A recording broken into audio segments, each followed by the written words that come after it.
Magandang araw sa lahat, no. Mag-update lang sa aking YT. Medyo napabayaan ko ng mahabang panahon. Sayang pa naman at may earnings pa naman ito. So, ayan, nag-apply nga pala ako ng Move It Rider at bali wala na ako sa security industry. Wala na rin yung aking business gawa ng maraming problemang dumating last year until now. Medyo nag-move pa tayo dahil din naman sa aking kaagawan ng mga desisyon na hindi na pag-isipan, mga sinayang na panahon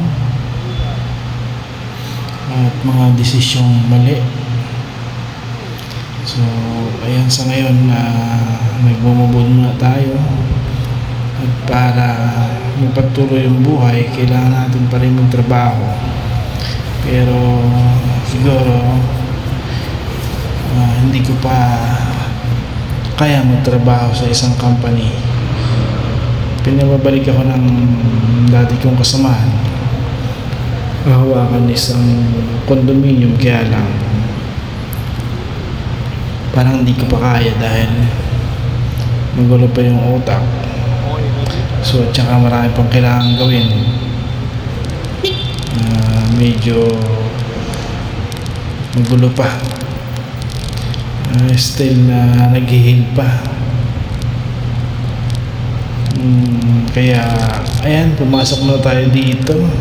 Maganda naman naging resulta at nakapasa tayo kaagad sa challenge ng Move It.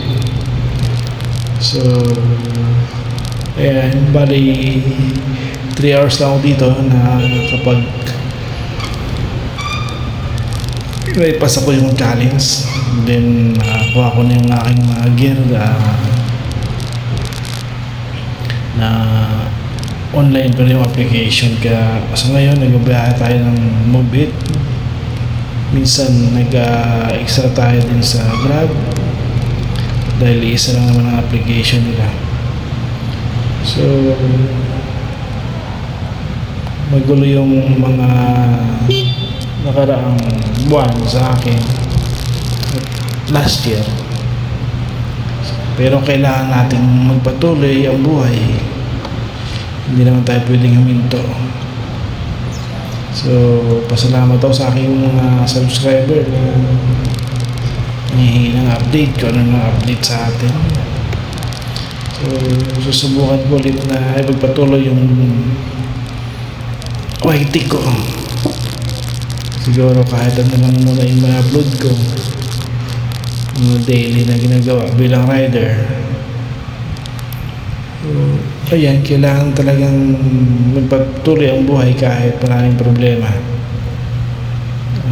Siguro kailangan ding matuto, pero dahil huli na sa mga pagsisisi sa mga nangyari sa buhay.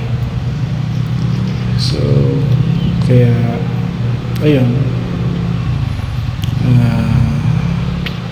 magpapasadang muna ako ng MC taxi rider mga tayo. Ayan, maraming salamat. Hinihiling ko pa rin yung suporta sa aking YT. God bless everyone. Mga kalablab ko. So pinalitan ko ng aking Snappy Baby TV bilang Lablab TV nila. Maraming salamat.